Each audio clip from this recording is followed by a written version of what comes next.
Olá a todos, sou Verena Elizabeth Winkel Parreira, fonoaudióloga do CEREST, Centro de Referência em Saúde do Trabalhador de Rio Claro Regional, que tem como área de abrangência, além do município de Rio Claro, mais 10 municípios.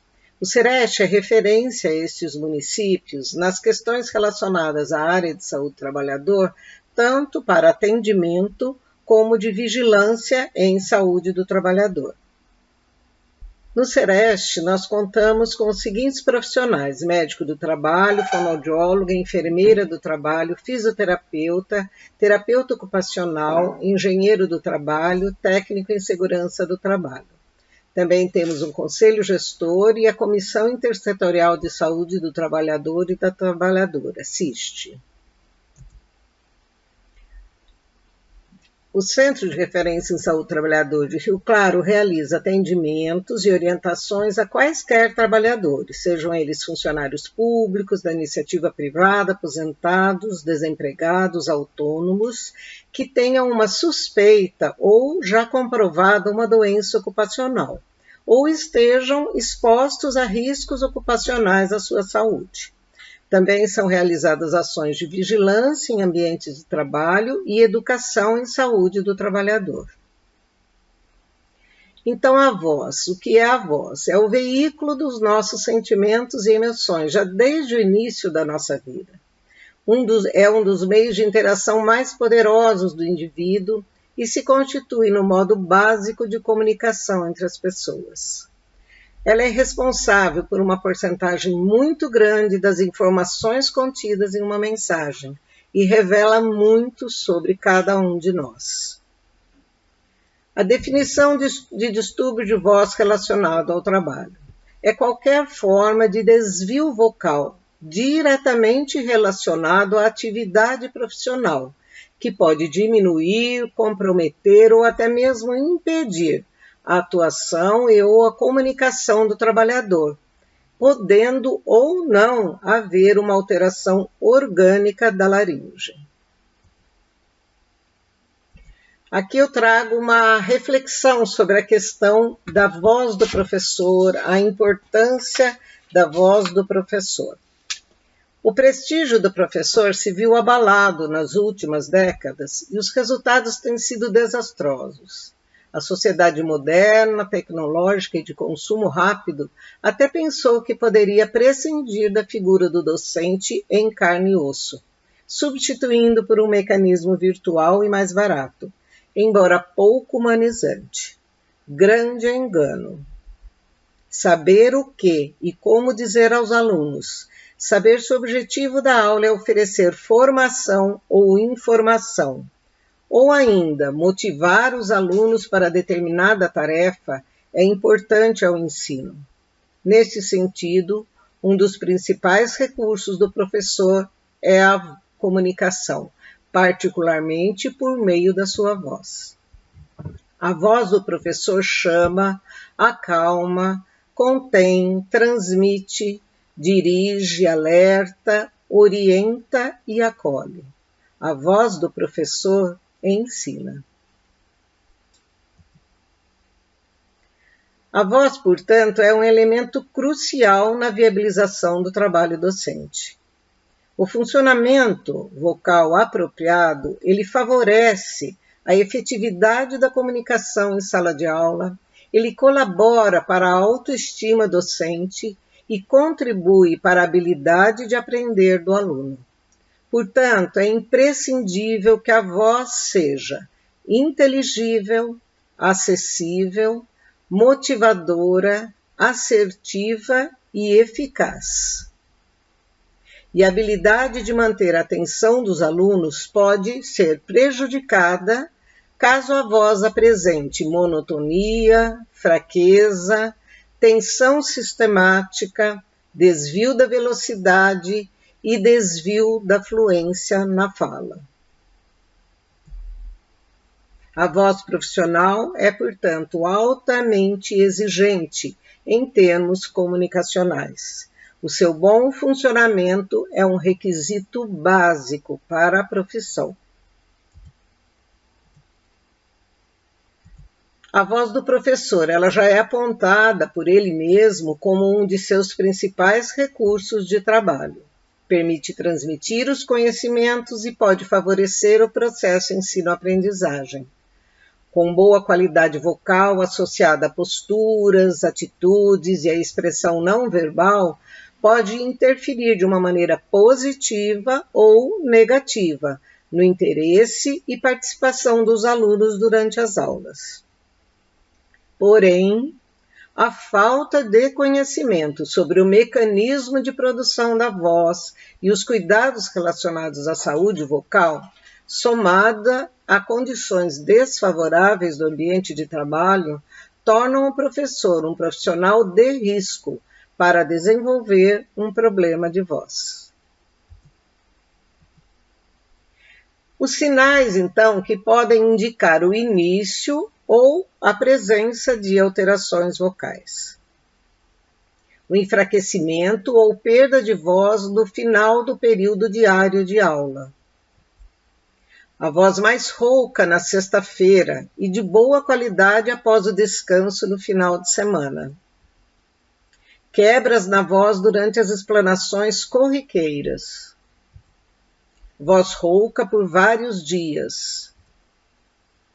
Diminuição da flexibilidade vocal, que é a dificuldade em cantar ou modular a voz. Diminuição de volume da voz, gerando esforço para conseguir falar um pouco mais alto ou gritar. Uma voz mais grave, grossa do que no início do exercício profissional. Estes sinais podem estar ou não acompanhados de pigarro constante, tosse seca persistente, sensação de corpo estranho e secura na garganta, dor ou desconforto na região do pescoço e sensação de cansaço ao falar. Então, por tudo isso que nós vimos, esses sinais, é que é muito importante a autopercepção vocal. Então, a monitoração da voz ela é fundamental, não somente para conseguir detectar esses primeiros sinais de alerta de alterações vocais, mas também para controlar os efeitos que a voz e a fala provocam no ouvinte. Então, é muito importante criar o hábito de prestar atenção ao som da voz, às sensações corporais durante a fala e às reações dos ouvintes. Aqui eu trouxe um quadro com as características, as exigências e os fatores que interferem na produção e saúde vocal do professor em aulas presenciais e nas aulas remotas, que hoje é uma nova realidade no ensino.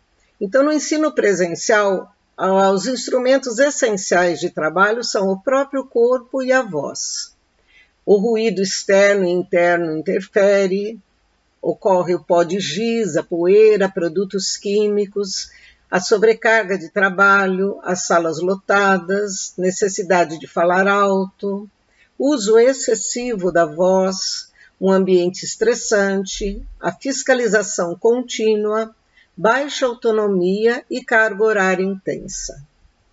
Já no ensino remoto, as ferramentas imprescindíveis são, então, os celulares, computadores e as redes sociais. Houve uma necessidade de adaptação rápida e falta de preparo. Maior responsabilidade e cobrança. Há uma perda de referência de contato visual e auditivo. Alunos muitas vezes sem a câmera e sem o áudio. Então, como dar aula de luz apagada? A mensagem está chegando? Deve elevar a voz, mudar o rumo da aula, mais entonação? O uso de fones, que muitas vezes causa o aumento da intensidade da voz. O ambiente disponível nem sempre é adequado, pode ter ruído, não ser arejado e tranquilo. A cadeira deveria ser confortável, adequada para computador e para uma boa postura. Fatores pessoais também, questões emocionais geradas pela pandemia, o medo, a insegurança. A sobrecarga de trabalho, pois há um maior tempo de preparo das aulas e, em muitos casos, isso é acumulado ao cuidado e ensino dos filhos. A ansiedade e situações paralelas. Então, as queixas dos pais, alunos que não têm acesso a computadores e celulares, a perda de contato com os alunos, necessidade de preparo de material impresso também, limitações no caso da educação infantil até 6 anos. Muitas famílias não têm material e possibilidade de realizar as atividades lúdicas.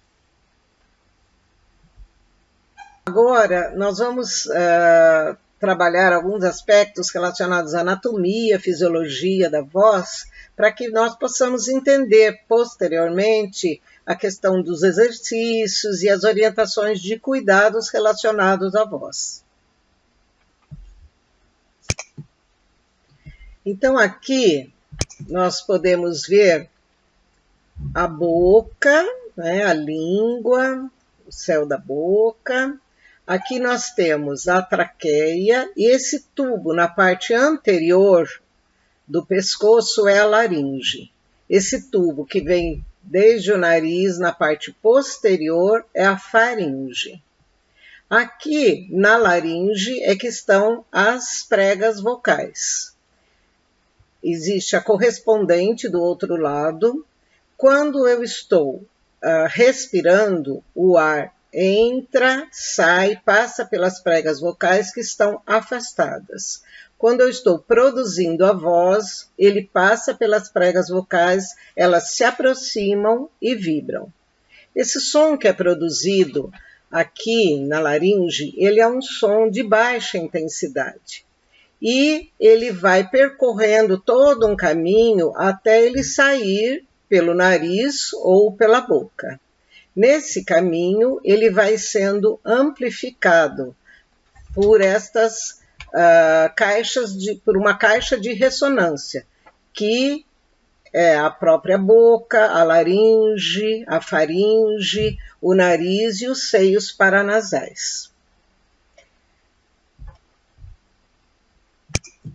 A laringe ela é formada por cartilagens unidas por ligamentos e músculos. Essa é a cartilagem tireoide. E atrás da proeminência da cartilagem tireoide é que estão as pregas vocais. Então, aqui nós temos uma visão posterior, então os músculos, as cartilagens, e agora em corte. Então, essas são as pregas vocais. Aqui nós estamos, então, produzindo a voz.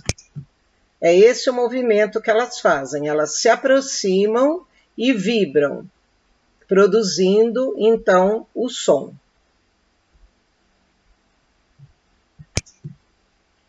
Aqui é a visão como no exame da laringe, onde nós vemos lá no fundo a traqueia, aqui as pregas vocais.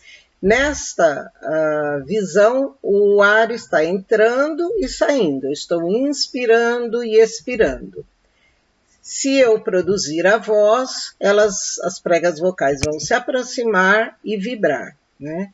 Essa aproximação é importante que seja realizada sem tensão e sem atrito.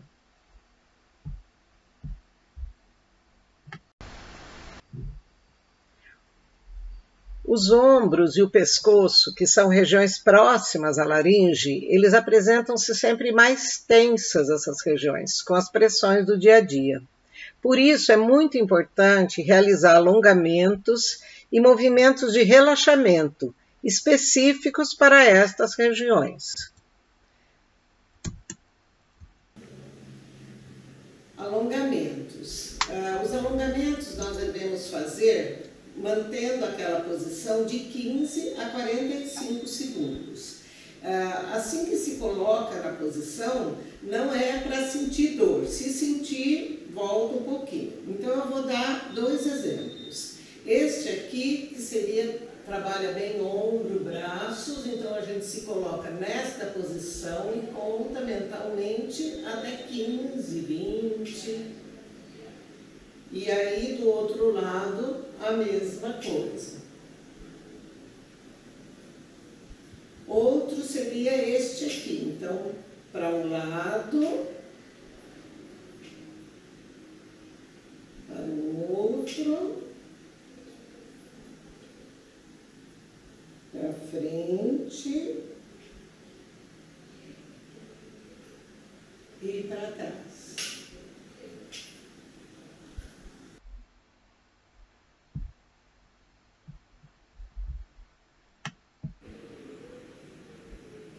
Movimentos de relaxamento específicos para pescoço e ombros. Então, o pescoço é o sim, o não e o talvez. O sim, para frente, para trás. O não, olhar para um lado e para o outro. O talvez.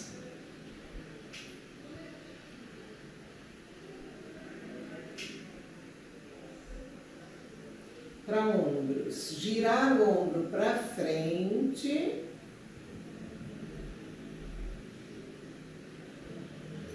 e para trás.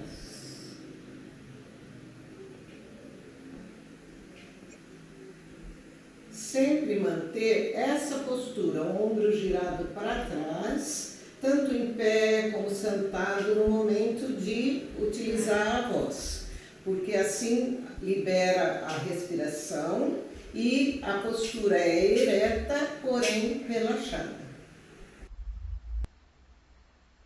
Também as massagens podem ser utilizadas para que se consiga diminuir a tensão nessa região de ombros e pescoço.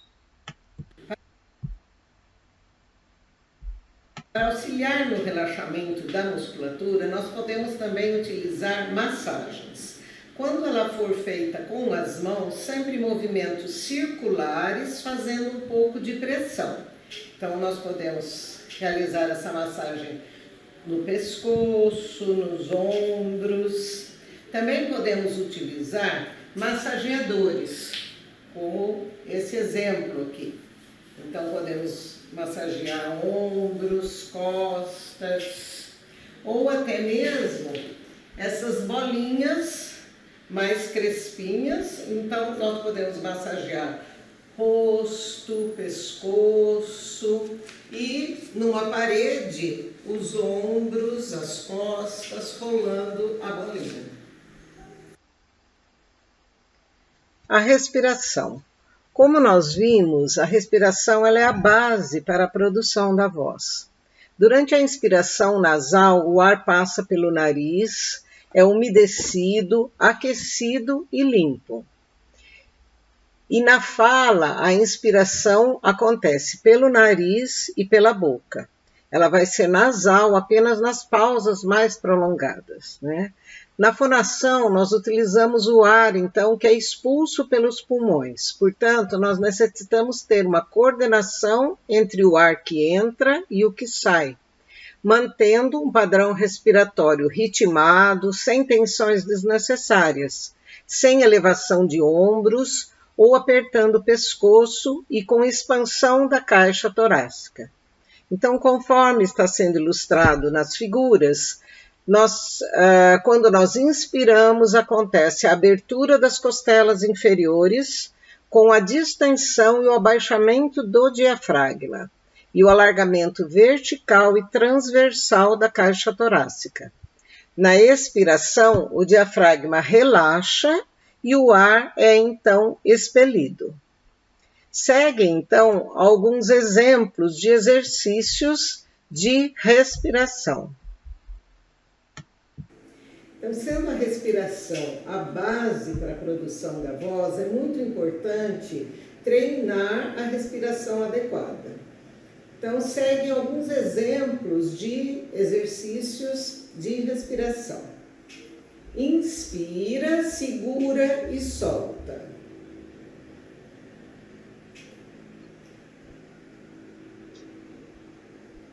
Inspira devagar, segura e solta devagar.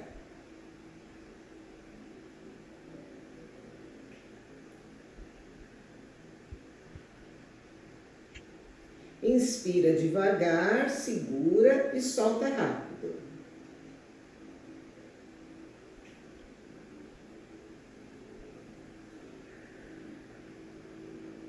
Inspira depressa, segura e solta devagar.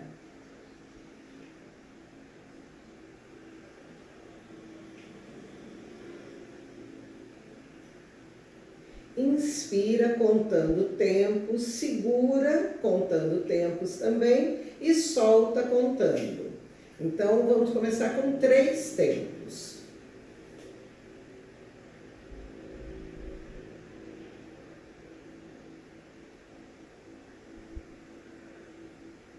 4. 5.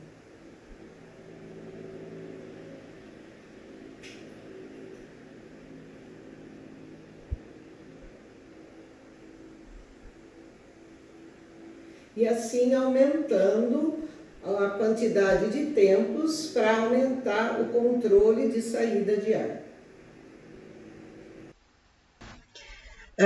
Como as pregas vocais são dobra de musculatura, é muito importante que se realize o aquecimento e o desaquecimento vocal. Então, pela manhã, é muito comum as nossas vozes se apresentarem mais graves ou ligeiramente roucas. E se o professor inicia sua aula com essa qualidade vocal, certamente o seu desempenho vocal não será efetivo. Então, o aquecimento realizado com alguns exercícios vocais auxilia na melhor projeção da voz. Esses exercícios são, por exemplo, a vibração de língua ou vibração de lábios, o som nasal, e eles devem ser feitos, esses sons, sem esforço. Muitas vezes, após o período de aula, ao conversar com um colega de trabalho, o professor continua falando como se estivesse em classe. Para voltar a uma voz mais cotidiana, é interessante realizar, então, um desaquecimento vocal, onde os ajustes motores da laringe passam para uma situação de fala em intensidade mais fraca, adaptada à nova situação e a um espaço diferente. Por exemplo, bocejar de forma bem relaxada, produzindo sons vocálicos no final. Massagens na laringe. E o ideal é falar menos e, se possível, ficar alguns minutos em silêncio. Então, seguem aqui os exemplos de aquecimento e desaquecimento vocal. Aquecimento vocal. Vibração de língua.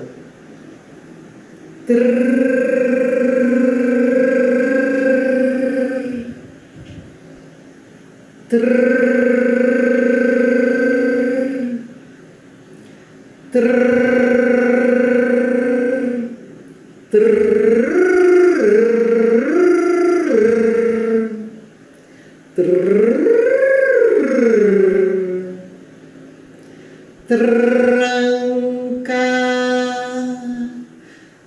trem,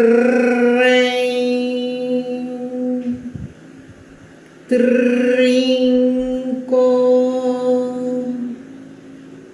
tronco, trufa. O som nasal, que pode ser utilizado para aquecer a voz, mas também para treinar a ressonância da voz.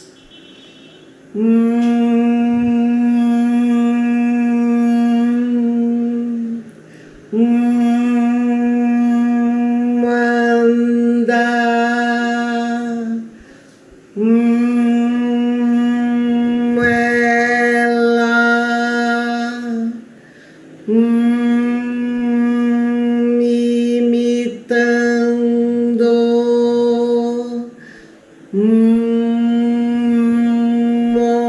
onda, unha.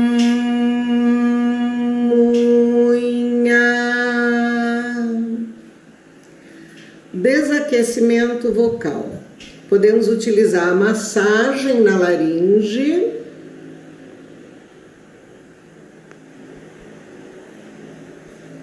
E o melhor exercício para desaquecer a voz é o bocejo.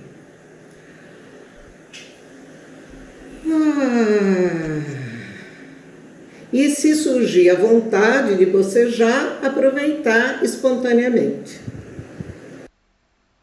Então agora nós vamos passar às orientações de cuidados com a voz. Então, o que pode interferir na produção da voz? Chocolate, leite, derivados de leite, se consumidos antes de utilizar a voz profissionalmente, pois eles levam a um aumento da secreção justamente no trato vocal. O cigarro, nós sabemos que é prejudicial para as pregas vocais. As bebidas alcoólicas e os sprays e pastilhas levam a uma sensação de amortecimento. Então, a pessoa vai falar, não vai sentir dor e vai acabar sofrendo consequências posteriormente. Também as alergias, que comprometem a questão do nariz, da respiração, vão dificultar uma ressonância e uma voz adequada. As mudanças de temperatura, tanto relacionadas à temperatura ambiente, como à alimentação. Por exemplo, tomar um cafezinho quente, uma água gelada em seguida, pois levam também a uma produção de secreção justamente no trato vocal. As bebidas à base de cafeína, refrigerantes, frituras, alimentos pesados e condimentados podem desencadear refluxo e levar a um comprometimento da laringe. Alguns medicamentos também são prejudiciais. Agora, o que eu posso fazer para manter a minha voz saudável? Um dos principais cuidados seria beber bastante água. Então, 2 litros a 2,5 litros por dia, principalmente enquanto estiver utilizando a voz, para que haja uma hidratação adequada da mucosa das pregas vocais. Alimentação equilibrada, sem muitas horas de jejum e sempre mastigando bem os alimentos. Ter um sono regular, usar roupas confortáveis para não levar a tensão, respirar corretamente, como nós já vimos, manter sempre a postura ereta, porém relaxada, ter momentos de repouso vocal para haver um descanso da musculatura das pregas vocais. Falar sempre pausadamente, com boa articulação, mas também sempre com bastante entonação. Evitar pigarrear e tossir, pois causam um atrito bastante grande nas pregas vocais. Também bocejar e espreguiçar sempre é importante para o relaxamento da musculatura do pescoço e das pregas vocais. Ingerir sucos de frutas cítricas e comer maçã. As frutas cítricas, elas absorvem o excesso de secreção e a maçã, ela tem uma propriedade adstringente, então podem ajudar a liberar as caixas de ressonância. Fazer gargarejos com água morna e sal. Evitar colocar outras substâncias na água que podem não ter comprovação científica e levar a alguma reação do organismo. Não gritar, mas também não sussurrar. Usar sempre o microfone. Poupar a voz em estados gripais. E fazer o aquecimento e o desaquecimento vocal, como nós já vimos. Evitar competir com ruídos.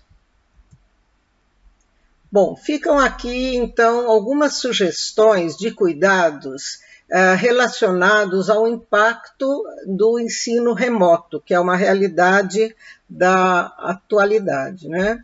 Então, sempre realizar alongamentos entre as aulas, andar um pouco nos intervalos entre uma aula e outra, atenção com o fumo, bebidas alcoólicas e poeira, procurando evitar. Tentar ministrar as aulas de uma forma confortável, muito cuidado com o mobiliário. Prestar atenção em posturas que podem gerar tensão na região de pescoço e ombros. Procurar um local que seja mais arejado, iluminado e com o mínimo de ruído externo possível. Sempre organizar o material para tê-lo sempre à mão. Muita hidratação e manter o aquecimento e o desaquecimento vocal. Muito importante também para os profissionais da educação é nós abordarmos os aspectos relacionados ao ruído e os riscos que a exposição ao ruído podem levar e quais os níveis de ruído a que nós estamos expostos no nosso dia a dia. Então, nós vamos ver agora um pouco sobre a anatomia e fisiologia da audição. O som, ele é uma onda mecânica produzida pela compressão e descompressão do ar. Ele é captado pela orelha, que é formada por orelha externa, orelha média e orelha interna. O som é decodificado e interpretado por uma região denominada córtex auditivo.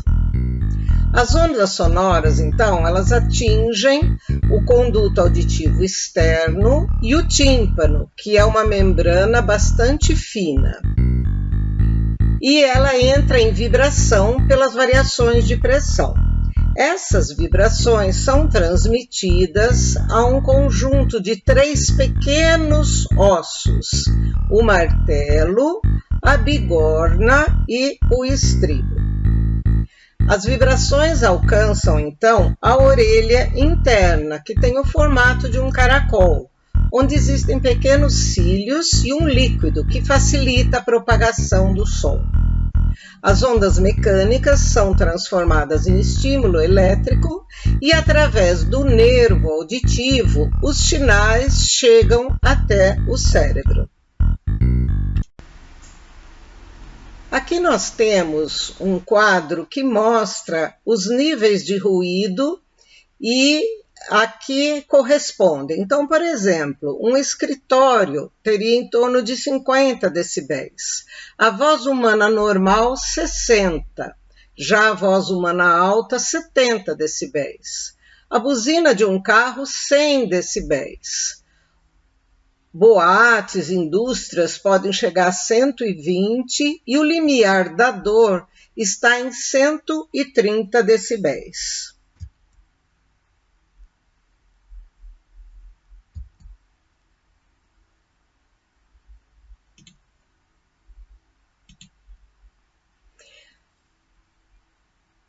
Aqui nós podemos ver, além do impacto a nível auditivo, em que outras partes do corpo nós temos alguma alteração, alguma modificação em função da exposição ao ruído.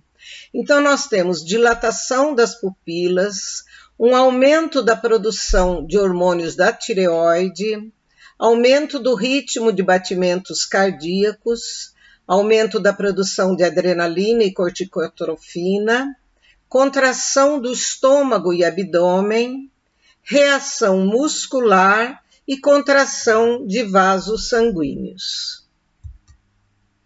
E por isso, por essas alterações que ocorrem em todo o nosso organismo, nós temos os efeitos do ruído no ser humano que vão surgindo lenta e progressivamente, além da perda auditiva. Então, nós podemos ter as dificuldades de compreensão da fala, insônia, irritabilidade e agitação, depressão, dificuldade de concentração, tontura e dor de cabeça, alterações gástricas e intestinais, como azia, diarreia e hipertensão.